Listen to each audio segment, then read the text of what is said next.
Much for coming to be our speaker today. Let me just hook this up with you. And the reason we do that is, one, we do record it. We'll get you a copy of the video. Wow. Not that, you know, we're not great video makers, but anyway. You can, yeah. And then people can hear it in the other room there. Let's see. I'll let you clip it wherever you want to. That'll work. Wherever. That'll work. How's everybody doing today? Good morning, by the way. Good morning to you. All right, so can everybody hear me? Can they hear me back there? No problem? Okay. Thank you all for coming in. And yeah, a couple of people might have been here last year, and I did a presentation on the book that I wrote, No Silent Night, The Christmas Battle for Bastogne. And I had a couple of books there, signed a couple of books, a couple of people purchased a few of those, and I hope you've enjoyed it. If you were one of those people, you've picked up the book and read it, I hope it's something you've enjoyed. Kind of an interesting transition, isn't it? Go from World War II, the Battle of Bastogne, to World War I. And just a little background about myself and then how I got interested in this. And you'll see a little bit more of this in the slide presentation too before I jump into the history of the whole battle and everything. But when I was doing research for No Silent Night, and I was in Belgium, I decided to take a little excursion one day and hopped in one of those tiny little cheap cars that the rental agencies in Europe always give you, things that are not much better than an overglorified skateboard with a lawnmower engine attached to it. And I drove down to Metz, France. And while I was down there, I decided to do a little visit into the countryside and take a look at the Saint-Mihiel area, which is, of course, a scene of a huge battle that the United States was involved in during World War I. And while I was down there, I stumbled upon this little town called Seicheprey. And in Seicheprey, they have a monument right smack in the middle of the town. Talks about the 26th Division, United States 26th Division. It was a National Guard division. Some of you are familiar with it. Fought in World War II as well. It's called the Yankee Division. It was called the Yankee Division because the majority of the members of that unit came from New England states. They came from Connecticut, Rhode Island, Massachusetts, all those places. So it kind of sparked this interest that I had. And when I was around there, I actually made contact with a French farmer who lived in the town. Wonderful gentleman. He took me around, showed me some of the old trench lines, which still exists there. They're a little harder to find now. They're buried in some of the woods and everything, but they're still there. And we walked around, we explored the area a little bit, and he told me a little bit about what had happened during this battle. Come to find out that this was the very first large-scale battle which the United States Army was involved in during World War I. And that has some importance in itself, as probably some of you know. First battles that we get involved in various conflicts are extremely crucial, important. So a little bit about myself. Some of you know, and some of you might remember, and because of the wonderful flyer that Ed put together, I am a history teacher, and Stuart and I share that. We're both history, teachers. He's a professor. He teaches, of course, at college level. I teach secondary school down in Douglas County. I teach a lot of kids, middle school age, high school age, and we talk a lot about history, and they love it when I can put on some goofy outfit like this and walk into class and teach them about the Civil War or World War II or what have you. And then, of course, I've also been a writer because my background is in journalism. So I originally worked as a newspaper reporter for a while, and I did quite a bit of writing when I was younger. And when I was in the military, that's what I did.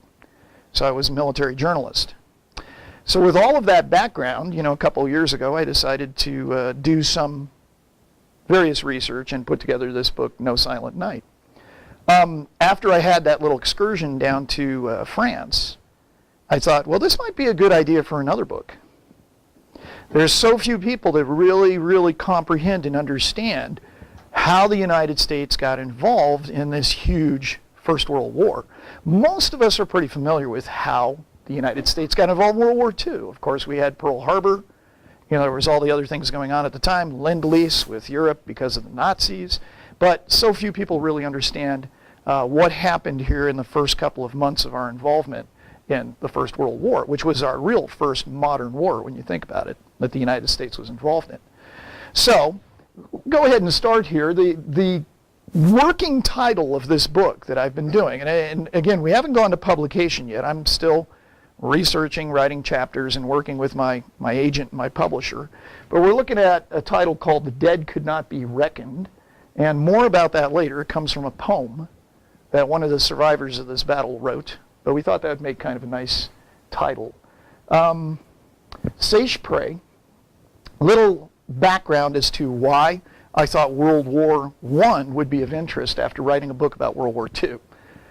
If you've kind of thought about it, World War I is kind of the forgotten war. It's been overlooked quite a bit because it comes between the Civil War and World War II in our history.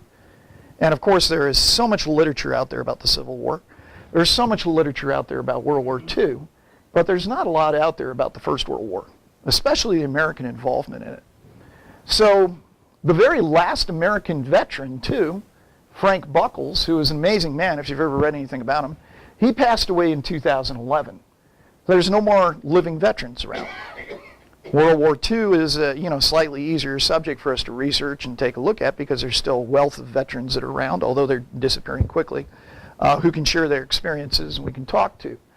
And then there's always been this kind of negative view of the war. The fact that this was, like, what did we really accomplish by being involved in this war? We just got tied up in all the political issues in Europe, and then, of course, it didn't really solve anything because World War II comes along and a new reinvigorated Germany comes out and starts trying to do the same stuff they did in World War I. But as we'll see, that there's some truth to that, but it's not wholly true. And yet World War I should really be considered the true American war, the war that propelled the U.S. onto the world stage and established our reputation as a genuine world power. And, of course, as Mike mentioned, the centennial commemoration starts in 2014. It started. And there's going to be a lot more attention in 2017 and 2018 since, of course, those were the years the United States got involved in this conflict. So, quick quiz here for you all. And we'll see what you think. What was the largest battle the United States has ever fought?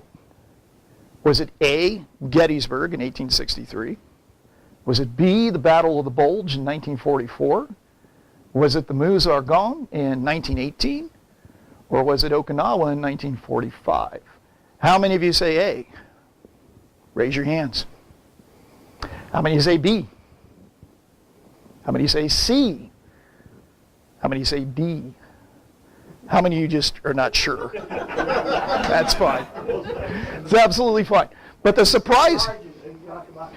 Well, yes, and that's good. A qualifier as far as largest, we're taking a look at the number of participants, divisions total, right, United States. We're also looking at the length, how long in a time span it lasted. Casualties, of course, number of casualties, the intensity of the fighting. So all of that is kind of thrown together in this hodgepodge to use as a definer.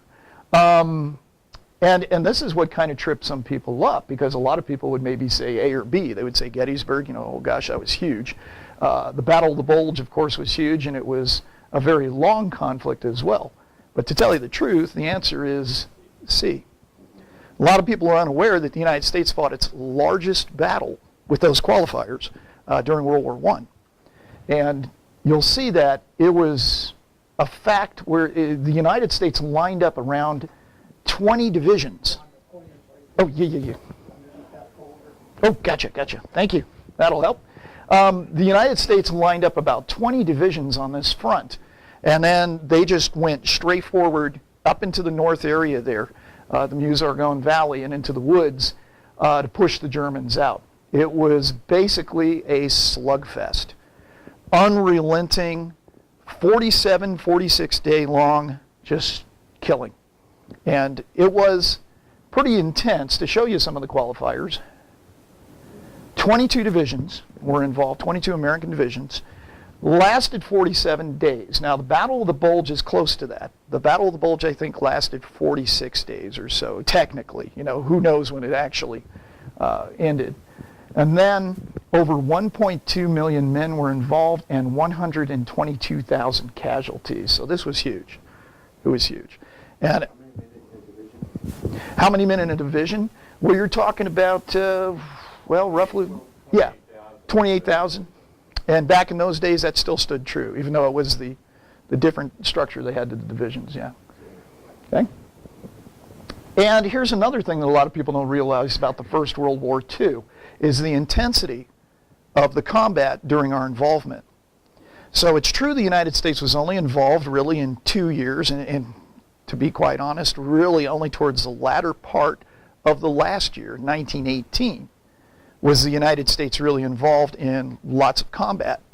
But if you take a look at a comparison in the number of combat force involvement in World War II, and we take a look at the last 14 months of World War II, and admittedly, you know, the United States had been involved in World War II since 1941, so there had been a lot more combat going on before this, but just take the last 14 months as a reference, and then take the 14 months we were involved, the last 14 months of 1918 in World War I. And if you notice, the steady number of units that are committed, the combat strength that we have here in the European theater of operation, and this is only looking at the ETO, in World War II. But then you take a look at our involvement in World War I, and you notice that it spikes drastically, okay? And actually, if we could look at casualties too, they would somewhat mirror this trend.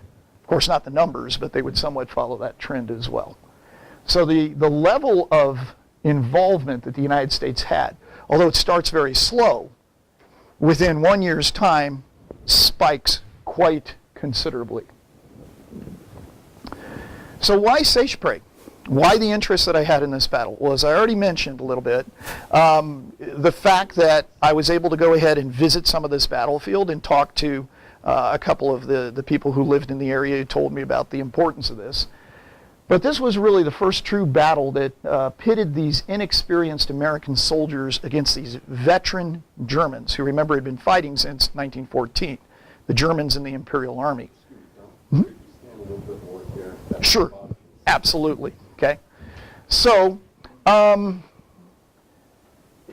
if you've ever read, there's a book by Charles Heller and William Stoft called America's First Battles, and it's an excellent reference talking about the importance of some of these very first conflicts that the United States gets involved in when we go into a war, and why they are important. And here's a quote from that book to kind of explain why these first battles are so important.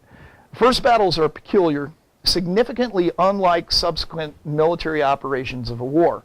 The peculiarity of first battles lies mainly in the lack of recent, relevant combat experience by one or more of the forces engaged. Subsequently, the military situation, the results of the first battle, plays a crucial role in dictating or defining the strategy throughout the rest of the war. So that's kind of one of those big, long, wordy ways that a historian might use to say, hey, the first battle the United States gets involved in is going to be very important to determine how are they going to fight, what tactics and strategy is the United States going to use throughout the duration of the war, right? Makes sense. Some of those first battles, of course, were real shocks. And in their book, they talk about First Bull Run. Some of you who know a little bit about the Civil War, you know what a shock that was for the Union forces. Kasserine Pass, 1942, one of the first land conflicts that the United States was involved in during World War II in Africa, North Africa. And of course, that turned into almost an unmitigated disaster. Ai Drang, which was in Vietnam in 1965, and some of you know a little bit about that. That was one of the very first actual battles of the Vietnam War. So Seicheprey is important in that same area too. To understand the United States Army's concept of modern warfare, how it evolved during and after our involvement in our very first global conflict, World War I. And then we have up here, what does this little fellow have to do with the battle? This little doggy up here. Stay tuned. We'll tell you all about it. Okay.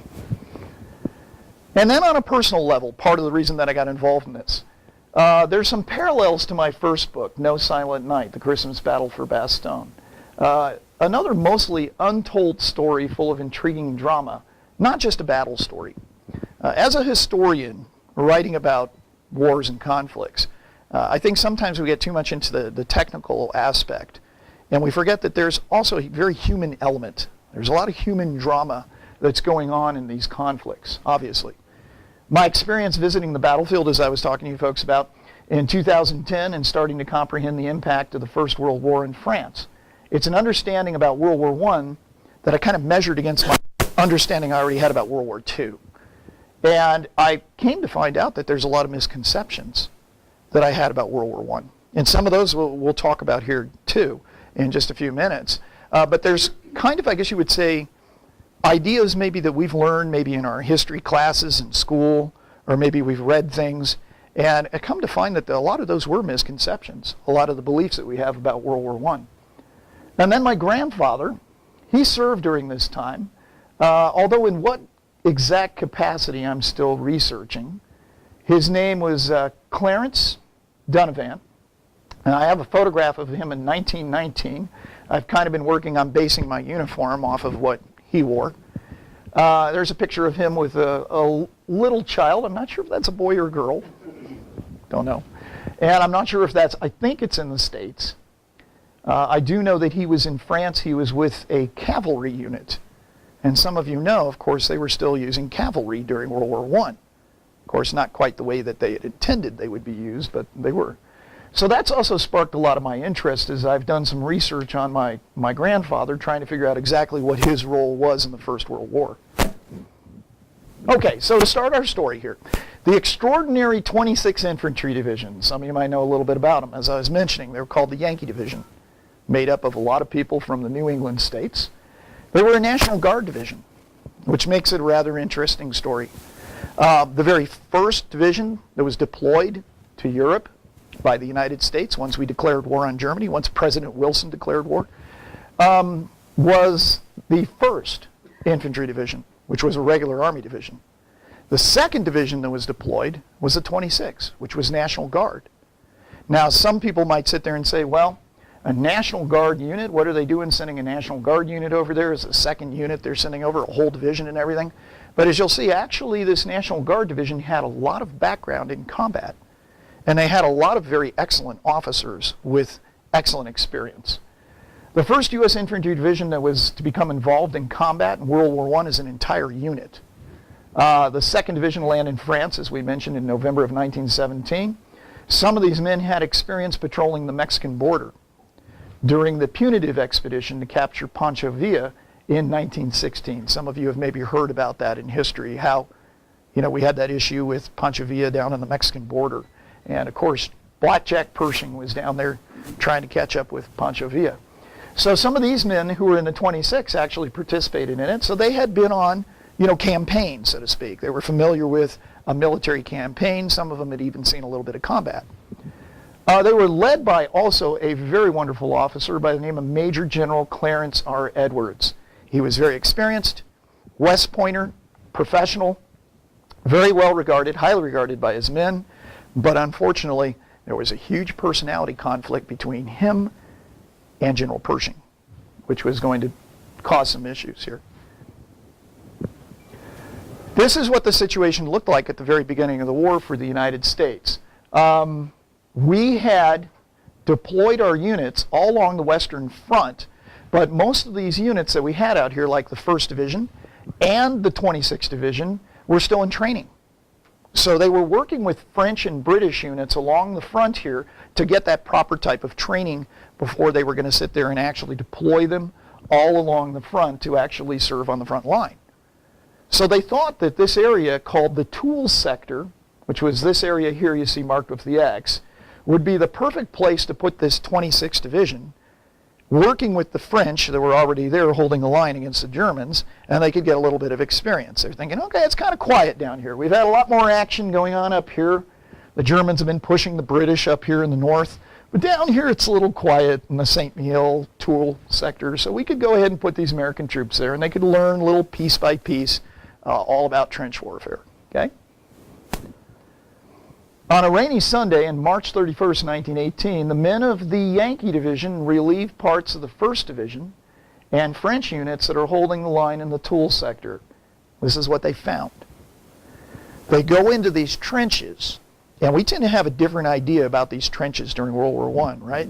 We see these pictures, photographs, see the movies, and we always think to ourselves, the trenches were these things that had been built, nice supports in there, even these dugouts that they could go ahead and sleep in, and they were, protected from overhead fire, relatively protected. But if you take a look at this, these are little more than just muddy ditches. Not all the trenches along the Western Front looked like what we think. So, what we commonly think of when we see pictures from World War I is they had these nice sandbag emplacements, and they had little, areas that they could go in and they could duck for cover and all this kind of stuff. But what you saw there previously, that's what they experienced as soon as the Americans moved in. The French had done nothing to keep these trenches up to date, if you will.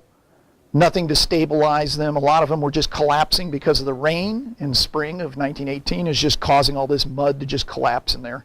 And that's what these guys have to deal with. The opposing trench lines in spring of 1918. Although the French and the Germans had fought in this area in 1914, nothing much had changed in the sector since then. So like a lot of World War I, there's just this kind of status quo. Not much movement. Everything's just kind of stuck. Stagnant, stalemate.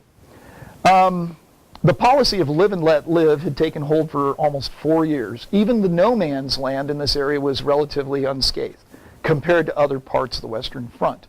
So looking at this picture right here, the map, the red lines here indicate where the German positions were. And they had been there since 1914, so they had built some pretty considerable trenches. The French positions were right along here, and the blue shows you where the Americans, the 26th Division, had occupied parts of this line.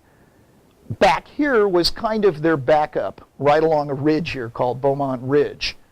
In this area, you see the town of Seicheprey, and you'll see where the American units are, but if you'll notice something here compared to the German lines, there's breaks in between the American lines.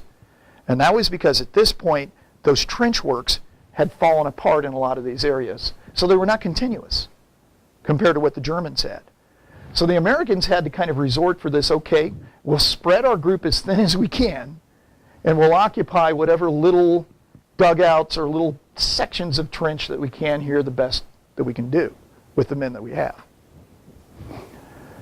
March 29th to April 2nd, as the Americans are there, the Yankee Division relieves the 1st, which is the big red one. The abandoned ruins of the small town of Seicheprey are in the middle of this sector and are quickly inhabited and reinforced along with the trench and the dugout positions to the north, east, and west of the town by the 26th Division. Here is a photograph that shows you the remains of Seicheprey. In 1918, there was not much that was there. After 3 years or so of warfare, constant shelling going back and forth, this town, like a lot of towns during World War I, a lot of the French villages, was flattened. And as some of you know, some of those villages have never been rebuilt. They were so completely demolished that the people just erased them from the map. Seicheprey was lucky in the fact that even though it was completely demolished, the individuals who did live there came back and re-inhabited the area after the war and did rebuild the town. Observing this change, the German units that were there, that you saw on that red line, the 78th Reserve Division across from no man's land began occasional artillery bombardments and small raids of infantry to keep the new American troops on edge. So their strategy, if you will, at this point is we know we've got new troops over there. We know we've got these new Americans. They're brand new to this war in Europe. Let's throw some shells over there every once in a while. Let's do a little raid. Let's keep them just totally kind of on edge. Harassing raids and bombardments were the order of the day for the boys in the 26th Division. Gas attacks interrupted every evening meal. Rumors of German spies in the sector and an apparent attitude of indifference from their French neighbors to the left and the right of their sector did nothing to settle the uneasy feeling that General Edwards and his men had. Edwards also realized that they were spread too thin in the sector, as holding the line from Apremont to the Bois de Jury, a frontage of 9 miles, they have 9 miles of front here, seemed to require more than a single division. And at that point, they really had basically a battalion out there. The German raids and bombardments were uncannily accurate, bringing more strength to the rumors that there were spies in the trenches. So they're starting to get so accurate with these raids, the Germans know exactly where to hit the Americans, or with these artillery bombardments, that more and more these rumors are going around, there must be spies in our midst, German spies that are telling about this. Paranoia started to set in, and the morale, as you can imagine, dropped. So the morale drops, especially with the muddy trenches and the dugout reconstruction work in the wet spring weather. So all of that adding together, a lot of these guys are saying, this is a pretty horrible place to be right now. We're getting shelled, we're getting shot at, we can't do anything about it, which is always frustrating. And then, of course, they're having to live through this very wet spring in France, and these trenches are kind of constantly having to shovel the mud through these things, try and shore them up with wood, and they're just collapsing around them every time it rains. Why did the Germans really seem to know so much about the Americans? There may indeed have been spies. There seems to have been some from the research that I've done. Actually, interestingly enough, there were some of these German spies dressed in American uniforms who were actually getting information by walking around through the trenches and everything. Okay, now that might be really shocking and surprising to us, but remember, this is a brand new American army. They've moved into Europe. They're just starting to participate in this huge, gigantic 20th century modern industrial war, and to a slight degree, a little bit clueless. So the idea that there's actually German people walking around with American uniforms, walking through the trenches and getting information, and nobody does anything about it, is not so far-fetched as you would think. It could have very well happened. Could have very well happened. But in truth, the greatest advantage that the Germans had wasn't spies. The advantage they had, and why they knew so much about the Americans and their positions, was this. Something called Mont Sec, also known as Dry Mount in French. So they called it, of course, that damned Heiny Hill. That's what the Americans called it. But this huge hill that you see in the background, and this is a photo I took even today from Seicheprey, you can see where if the Germans are on top of this hill, which is what they held, they had a wonderful view of everything that was going on in the American trenches. This hill is over 1,000 feet tall. They had put artillery emplacements up here, observation posts, trenches. The Germans had a wonderful field of view and fire from that area. The Germans had almost 4 years to turn the 1,200-foot tall Mont Sec into a hulking fortress and observation post, and could see almost everything in a 10 to 15 mile radius, basically across the entire St. Mihiel Valley. Every day, every movement, every trench, every gun emplacement of the Americans was watched and meticulously recorded. You know how the German people are, right? Very meticulous about everything. Artillery on the hill could be called in to hit almost any point in the valley. And here's a wonderful quote from one of the officers in the the Yankee Division, and he says, "Whatever was attempted by the Americans and the French came directly under the view of the Boche observers at Mont Sec." So there was no way they could kind of get away from being observed here. This is a view that I took, a photograph from Mont Sec today. You're looking down across the entire valley, you can see what they could see here. And as a matter of fact, this little blurry kind of brownish spot right there is the town of Seicheprey. So they could see all of the trench work that the Americans were doing. They could see all of the positions where their artillery was, back up here on the Beaumont Ridge. An excellent place for observation. How many of you saw a movie that came out a few years ago called War Horse? Any of you see it? Good movie, right? Yeah. So one of the interesting things was this gun that you see here. They dragged these huge artillery, these huge cannons, all the way up to the top of this hill. And there's a scene like that in the movie War Horse. It's very similar. And I sometimes wonder if the person who wrote that screenplay, the original Broadway play and then the screenplay, was somewhat inspired when they made that scene in the movie by reading about Mont Sec. Because if some of you saw the movie, you remember there's a scene where they're dragging these huge cannons. The Germans are pulling these cannons with horses all the way up to the top of this hill. And then they load these things up. And they start firing them off the top of this hill down on the, I think it's the British lines. They're down below. So it's almost identical to what was going on here with the American lines.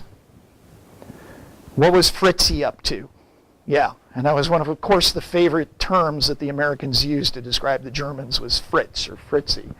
course, Bosch, they pick that up too sometimes. The Germans had a plan. It was called Operation Kirschblut, which is cherry blossom in German. Their plan was that they were going to attack with 3 regiments of the 78th German Reserve Division, 258th, 259th, 260th, plus almost 500 elite Stoßtruppen, also sometimes called Sturmtruppen. And these were the storm troops that you hear about, the elite of the German army at that time. On the American lines in this sector, so about 2,500 German troops were going to attack this sector. And you can see the lines here, the 258. This is from an actual German map showing how they were going to go ahead and come in here towards Seicheprey and the American lines. Why? Well, that's still a question today. And that's one of the things that I've been doing some research on.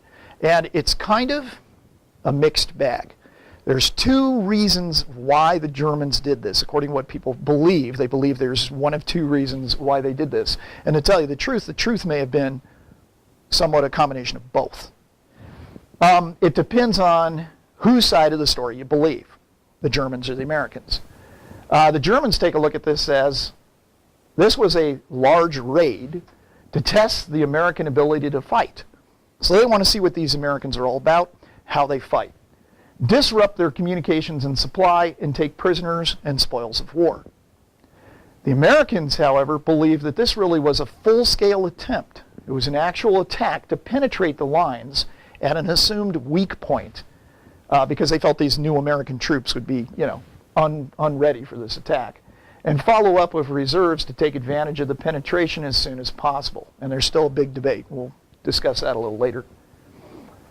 At about 0300 hours, April 20th, 1918, while C and D companies of the 102nd Infantry, 26th Yankee Division, were relieving companies L and M, the Germans opened up with a tremendous barrage. That's in quotes because that's how that was described.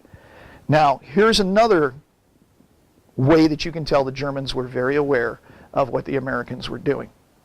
They had figured out exactly when they were going to have a relief change in their lines, and they figured that's the point to hit them. That's the time to hit them, is right when they're relieving. 2 companies are relieving 2 other companies. Perfect time to hit them. For almost 2 hours, a box barrage fell on the forward and rear lines of the 26, pummeling, paralyzing, tearing asunder, and burying the Americans sheltering in the dugouts and the trenches. In the rear area, along the main defensive, or the support line on the Beaumont Ridge, German gas shells, mixed with high explosive, temporarily paralyzed the American artillery positions, making counter-battery fire impossible for some time.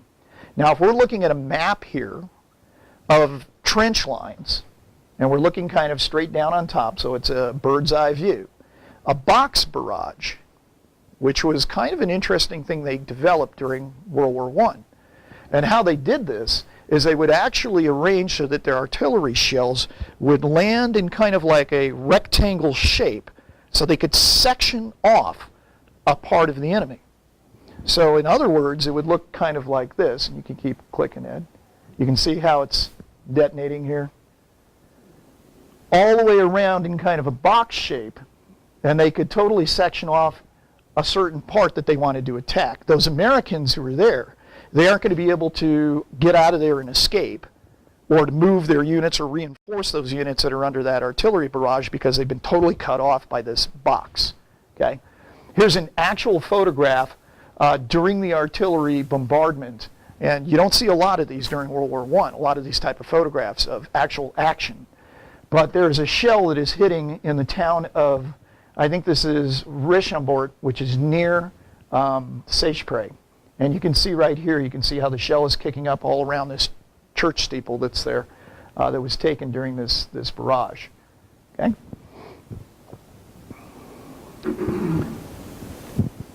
Gas. Here's one of those things that was kind of an eye-opening experience for me. We hear a lot about the use of poison gas during World War I. And the interesting thing is how it wasn't quite as intimidating to these soldiers as you would believe. They had developed, by 1918, they had developed quite a few countermeasures to deal with poisonous gas. So it wasn't as quite a big an issue as we always hear. We always think about, oh my gosh, World War I, so many of these soldiers having to deal with poisonous gas, that must have been absolutely horrible. Well, certainly it was, of course, if you were on the receiving end of this. But a very, very small percentage of deaths were actually attributed to gas. Believe it or not, out of all of the deaths during World War I, only 4% were a result of this poisonous gas. Okay? Most of the soldiers, believe it or not, whether they were German or they were, Allied, saw this as more of a nuisance. It's like, we have the countermeasures, we have the gas mask and everything. Okay, they're shooting gas at us. As long as we have adequate warning, and we'll show you some of the warning devices that they use. They were rather primitive, but they worked. Then the troops in the trenches could go ahead and put on these gas masks, and they could pretty much, they could have a countermeasure to it. There were three basic categories of gas. There was irritant, which was what we call tear gas today, or CS gas. Actually, that was used more than anything else. If you could lob some sort of tear gas into a trench and you could make things just miserable for those troops in there, you didn't have to kill them, but it's going to make it very difficult for them to fight back. Pulmonary respiratory, which would include phosgene and chlorine. I'm sure you've heard of like the phosgene and chlorine gas they used. And then I'm sure you've heard of C, the blister agent, mustard gas, which of course was more of a contact gas. If it fell on your skin, any exposed skin, it would burn that skin, chemical burns. Okay? Not as effective on the frontline troops. What they usually used in 1918, by this time, they were using the poisonous gas on the rear troops. There's a reason for that. Frontline troops, if you're sitting there firing these type of gases at them, they're going to put on the adequate countermeasures. It's going to make things really uncomfortable for them for a while. But after a while, they're going to be able to fight back. The reason they used it on the rear lines is because it could disrupt the efficiency of all those support services that an army needs. Think about this for a second. If you are the mess hall for an American unit in France, and you're behind the lines, and you are setting up dinner to feed, 2,000 some soldiers, and while you've got all that open food out there, you've got all those huge pots full of stew or whatever that you're preparing for the soldiers, all of a sudden you get hit with gas. What happens to all that exposed food? Yeah, it's contaminated. It's no good, right? Now you've got to go make a whole new batch as soon as the gas clears out of the area. So, engineering troops, if they're trying to build something, you're trying to build a bridge or something like this, can you imagine how much this is going to disrupt that kind of work when your engineers have to put on all of these gas masks and countermeasures and all this kind of stuff? Same thing with, of course, medical units. Imagine how much they're going to have to decontaminate if a medical unit gets hit with gas. All of those type of groups, that's where it was really much more effective, and that's why they would usually fire it into those rear areas. At Seicheprey, the Germans apparently used what they call Grünkreuz, which means green cross in German. They put a green cross marker on the shell, and that was pretty much B, a pulmonary respiratory agent. The most horrendous legacy, though, of gas casualties really came after the war. And that was in 1919, and then, of course, into the 1920s and the 1930s and 1940s, is so many of these veterans of World War I who suffered horrible respiratory issues because having been exposed to gas, even if they were exposed to a tiniest amount, it may not have killed them, but in a sense it did, because it shortened a lot of these people, a lot of their lifespan later in their life because of the horrible issues they had throughout their life with their lungs and things like that. When the artillery barrage let up, and when they stopped this, the Germans paused for a moment because they got to move their troops forward to attack. And the smoke and the gas had cleared. The Sammys of the 26th Division, and by the way, I apologize, I hadn't mentioned this. This time, the American forces were more typically known as Sammys, that was their nickname, than anybody know what the usual term was for an American soldier in World War I? Doughboy, right. Doughboy had not quite caught on yet. Sammys are what our allies called us. Anybody know where that came from? Uncle Sam, yeah. So Sammys was a typical term. But the 26th Division, these soldiers peer over their trenches, And they were shocked at the bizarre sight that they witnessed that was charging their way. And this is what they saw. Interesting. Can you imagine this now for a second? You are some farm boy from Oklahoma, or these guys, of course, they were from, New England, so they may have been a farm boy from Framingham in Massachusetts or something. And they look over this trench, and they see guys like this running at them. They must have thought that they were trapped in some sort of H.G. Wells science fiction deal, looking like some sort of alien coming running at them with the gas mask on. The segmented body armor, yes, these German Stoßtruppen, they actually wore this segmented body armor, which must have been very heavy and uncomfortable, but the idea there was it would offer them a little bit of protection as they're attacking. And then these bags that they have underneath their arms here, you see these 2 bags were full of these stick grenades. And we've got one of these over here. Stuart has it. We'll show you a little later. The idea was these storm troops, these Stoßtruppen, they were supposed to come running out in the advance. They reach into these bags. They weren't really using rifle. You can see he's got his rifle slung on his back. So as he's attacking, he's reaching into these bags and pulling out these stick grenades and tossing them, one after the other as they're running at the Americans. They also had flamethrowers too. So this was, a lot of it was psychological warfare. It was to scare the heck out of these American soldiers who were like, like I said, they're these farm boys and everything. They're like, what the heck who are these guys that are attacking us? They're like aliens or something. Under cover of a creeping barrage, the Germans quickly overpowered the forward positions of the Seville Trench, Boyau de Ramirez, and most of the town of Seicheprey, where the U.S. 51st Battalion Commander, Major George Rao, had his headquarters. After the battle at the position of one of the machine gun sections from the 102nd Machine Gun Battalion, the gunner was found dead with his finger still on the trigger, and the bodies of several dead Germans were sprawled in front of his weapon. So these Americans were fighting back. They were maybe, knocked reeling from this initial blow, from this artillery barrage, and from these stormtroopers just hammering them. But they dig in, they start to fight back. In another well-known but perhaps exaggerated account, it might be a little apocryphal, but they have looked into this, and there's a story about a cook from Rao's headquarters in Seicheprey who fought off several of these German soldiers in hand-to-hand combat with a meat cleaver. He actually went after these guys, and I think there's varying ideas from the story about what happened, but somebody said that he did in fact kill one of these Germans with a meat cleaver. So cooks, support personnel, even some members of the band, the 102nd Company, their band, their battalion band, was caught up in Seicheprey when the headquarters was attacked. So kind of like this image you see here, the painting, this was like house to house, very much urban warfare. And sometimes we forget that there was a measure of that during World War I too, urban warfare. Combat was fierce. The Germans were surprised at the amount of resistance they encountered. Typically, French units would give ground, retreat, and then regroup. These Americans, though, they're holding their ground.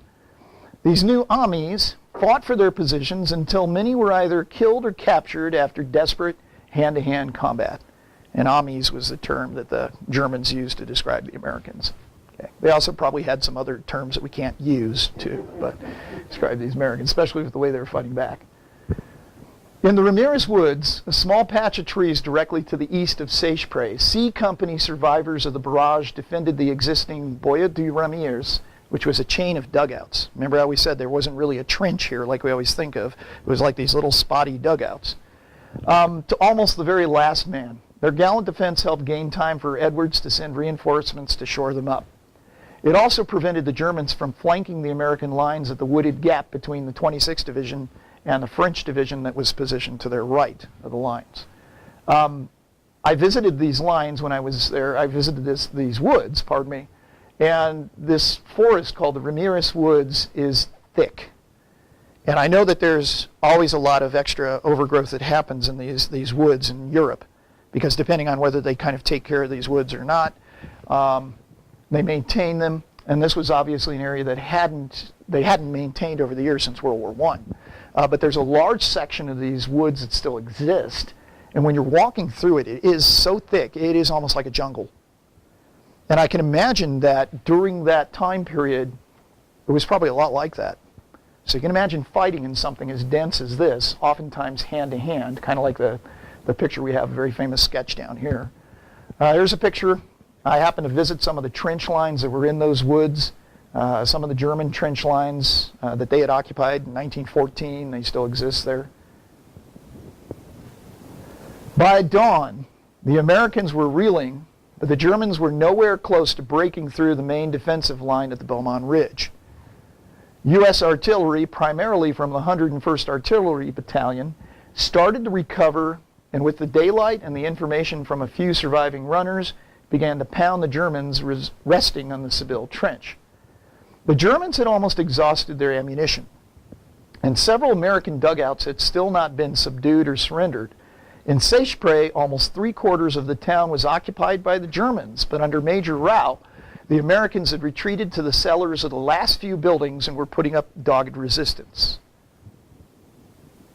And there's a scene, actually, a painting of some of the resistance that was going on between the Americans and the Germans. You can see hand-to-hand combat again. This guy's fighting with a pick. So, and some of them are, yeah, could be, could be. Chances are, yeah. And you'll see, even some of the Americans are using some of the German grenades that maybe they found a stockpile of those or captured some off the dead bodies or what have you. And then our little friend that I promised you guys I was going to tell you about. An unlikely hero. This little guy right here. During the battle, the illustrious mascot of the 102nd, which was part of the 26th Division, his name was Stubby. He was a Boston Pit Bull Terrier mix. Appropriate that he's a Boston Terrier and this is a New England division, right? He was wounded in the leg by a German grenade but survived. Now Stubby is very famous because he is perhaps the most decorated animal combat veteran in U.S. history.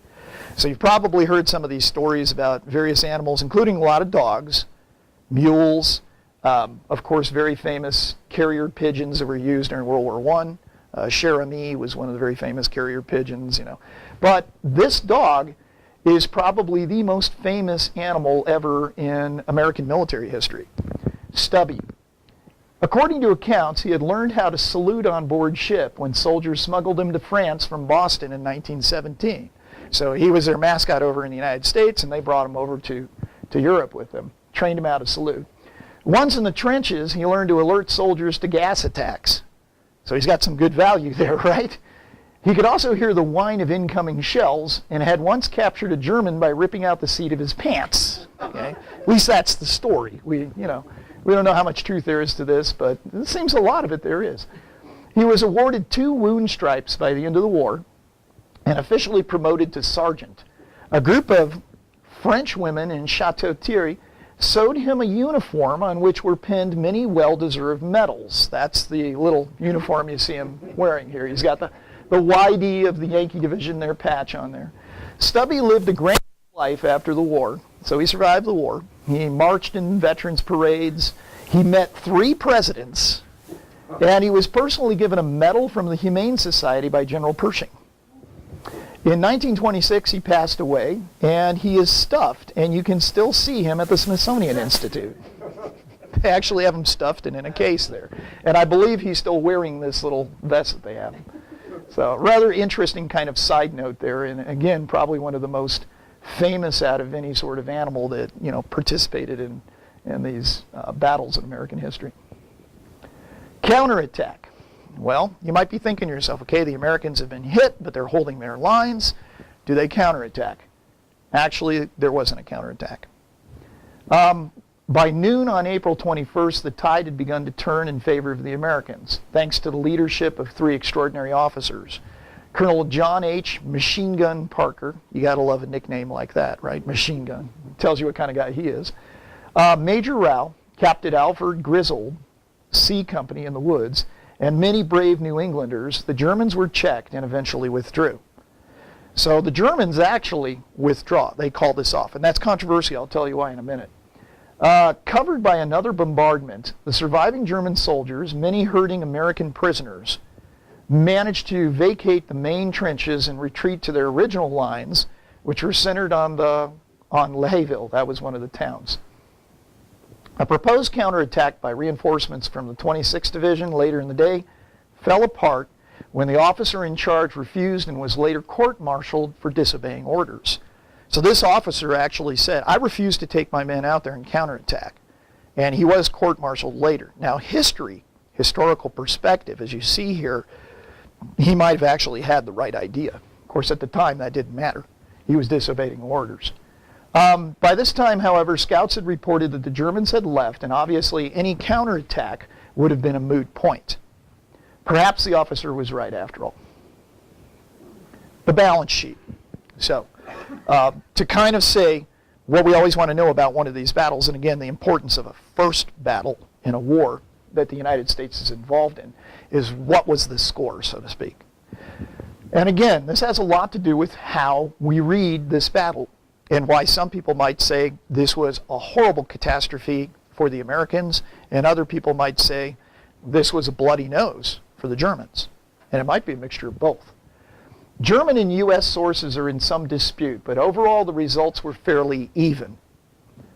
Keep in mind, though, that 2 U.S. companies, partial companies actually, went up against an estimated 600 stormtroops and 2,500 regular German infantry. So that in itself was a little bit of an out of balance there, you know, a David and Goliath type of situation. American casualties, primarily from the 102nd C and D companies and B company of the 102nd Machine Gun Battalion, were 401 wounded in action, 81 killed in action, and here's the big one, 187 captured or missing. 7 men were awarded the DSC and many others the Croix de Guerre. Now down here is a very famous photo that shows American prisoners that were captured by the Germans after this battle, after Seicheprey. And there's a couple of German guards standing on the sides here. They're kind of hard to see. But if you can see, if this is just one group of the American prisoners, the Germans managed to catch quite a net full of American soldiers. Now that is huge propaganda for the Germans, isn't it? You know, they publish photographs like this and they say, here's what these Americans are all about. We can catch them. You know, we can get them. But that's only part of the story. Here's another picture too, and it shows a couple of American prisoners here.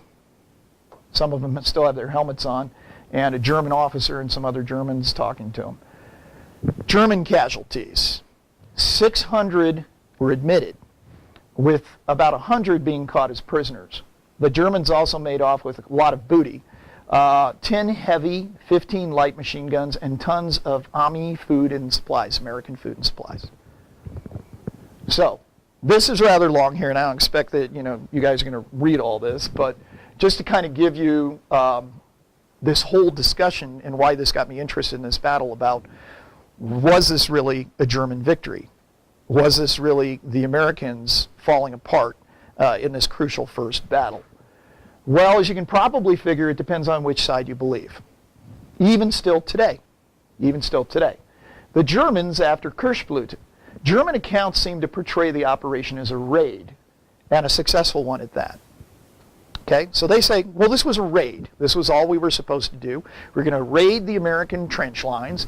We're going to pick up some equipment. We're going to pick up some prisoners for intelligence. And then we were just going to retreat back to our lines anyway. That's all it was about. Okay? But over 3,200 men is a lot of soldiers to use in just a raid. Okay? Americans also noticed that a lot of these Germans were wearing full packs. They had shovels and picks on their backs, which they were probably going to use to do what, do you suppose? Exactly. Dig in new trenches and stay there. Okay? So it seemed that there was possibly the object of following up and penetrating the American lines, if they found that this was weak, with successive waves of Germans, and then going in and actually penetrating through this sector, since they would feel it's a weak sector with the Americans there. The Americans, well, they have their propaganda going too. And after this war, the reports that come in on the newspapers in the United States say, look at our boys. They took on the best of what the Germans have to offer in this very first battle, and they held firm. Now, there's some truth to that. There's some truth to that. But since these were National Guard troops, there was a lot of controversy. And Pershing, especially. Pershing's favorite was the regular Army Division, the 1st Army Division. He was not too fond of the National Guard troops. He felt they really shouldn't belong over in this huge war in Europe.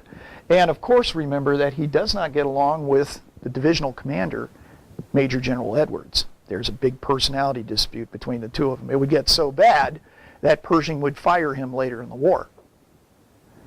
So there's a lot of controversy about, did these National Guard troops hold up against this attack?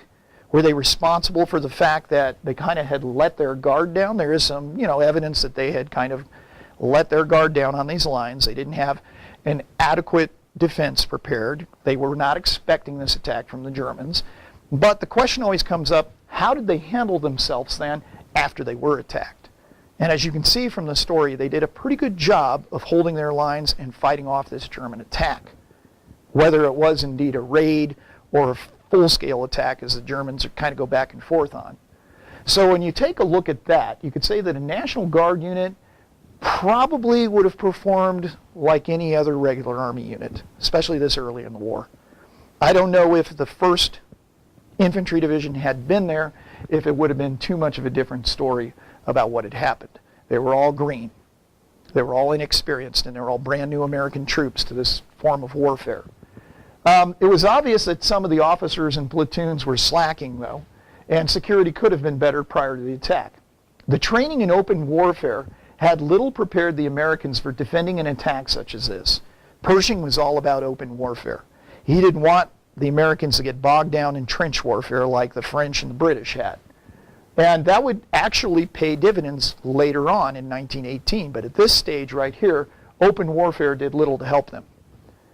By the 21st, it was lucky that the Germans had already conceded the area, as the proposed counterattack would most likely have been a bloody affair if the Germans had decided to hold the trenches. So remember the officer I was telling you about who had refused the order to go ahead and counterattack. Probably a good thing, because the Germans had already retreated. If he had walked out into that open area that was called no man's land, the Germans would have just opened up from like Montsec with a huge artillery bombardment, caught all of those Americans out there in the open. So it actually was probably a good thing. The battle would be the start of Pershing's determination to fire Edwards, as mentioned, and it added fuel to an already touchy relationship. So the poem, and where I get this title that I'm working with for this book, it comes from a poem that was written by an American soldier who had participated in this battle, and it's called Seicheprey, and I'm not going to read the whole poem to you here. You can take a look at it maybe later. I'll have Ed just kind of leave it up here if you want to look at it. But there's this line in here where they talk about the dead could not be reckoned. In other words, the dead could not be counted. Time and again they took the town but found it hard nut to crack, for Major Rao with a handful of men would promptly take it back. Chaplains, doctors, wounded and sick, not one of them lagged behind, fought with grenades, clubs, and fists, or anything they could find. It kind of tells you the intensity of that, defensive action that the Americans were fighting. And that's, basically the story behind Seicheprey. That's the story behind how I got involved in this and what I'm looking for here in putting together this book, the research I've done. I would highly recommend a book for you if you're interested in World War I. Because again, like I mentioned, it's kind of the forgotten war, kind of sandwiched there between the Civil War and World War II. If you're interested in learning more about World War I would definitely recommend Richard Rubin's The Last of the Doughboys. Okay? And actually, it was Stuart who kind of turned me on to this. He gave me a copy of it in a CD version, right, Stuart? So they got it for, if you ever have one of those long drives ahead of you, you got nothing else to do, and you can listen to this on CD. But it's a great book because it not only captures what's going on as far as the battles, the conflicts that the American soldiers were involved in, but it talks a lot about the social aspect of what was going on in our country, how World War I really had a larger effect on the United States, especially, carrying us on into World War II, several decades later. So thank you very much again for inviting me here today. If there's any questions, and then like we were thinking, Stuart and I would show you some of the stuff over here if people wanted to take a look at some of the World War I stuff we have. But any questions to start off with? Yes, sir. Don, I have a question about Fritz. Was he really promoted from a captain to a general as he married Warren's daughter? Whose daughter? Senator Warren's daughter. You know, I've heard that rumor. I don't think so. You may know about the situation with Wilson had looked at, I think it was Leonard Wood, wasn't he, who was originally going to be the general in charge of the American Expeditionary Force. And Wood, I think, had passed away, hadn't he, right, in 1917? Well, he had ill health. Right. And the interesting thing, that was always raised against Pershing. Right. Political connections. At the beginning of World War II, he was the only general officer in the whole U.S. Army who commanded anything bigger than a brigade. Exactly. He's the only one with experience with a division-type level thing. And that was because he was chasing Pancho Villa around the border. Yeah. Most of the other senior generals who could have been it were too old, ill health. He was not promoted from a captain to brigadier general, but came eventually from like a major and lieutenant colonel and up. But when President Wilson War Department looked around and kind of came to the conclusion we were going to get involved in the war, he was about the only stand-in general officer who had any sort of experience. So that's where and the other thing, just to point. Sure. Don had pointed out the two different views of the Germans and the Americans on this first engagement. Well, there was a whole nother view of this thing, and this was our good old allies. Yes. The French and the British. From the very beginning, they did not want an independent U.S. force there. All they wanted was infantry. And from the very beginning, yeah, replacements. Concerted effort at the senior leadership, even to a president or War Department, to undercut Pershing and the senior staff. They basically continually whispered behind the back that he was not up to it. Our senior military leadership does not know how to manage large forces. Everything. They went, every time there was a hiccup, it was perfect experience why you should be sending your combat battalions, infantry battalions, just send them over here. We'll train them. We'll provide supervision and leadership. Don't ship over the rest of your general, general staff type of structure. And the French used this incident very much, and the British, to say, look, it's obvious the Americans have inadequate training, their leadership is not up to this, and we really question the fighting ability of U.S. forces. Right. It added fuel to the fire for the Allies to sit there and say, okay, well, the Americans are caught with their pants down. What does this say about them? And in actuality, as I had mentioned, there was some argument there that a lot of the Americans had, including Edwards, that the French had not backed him up in this situation as well. So there becomes a whole huge, I mean, the conspiracy that you could read into some of this stuff is incredible. And then the propaganda, like you said, both from the Germans and then the American side too. The Americans trying to paint this as a huge victory. Our troops were able to hold off the Germans, and that probably so much of that propaganda machine was rolling because they wanted to make sure our allies don't get the wrong idea, that Americans back home don't get the wrong idea about the fighting value of an American soldier. An excellent book also to read is part of what they call the general series. It's a whole series of books which are about 200 pages. You can get electronically or hard copy through Amazon, which has each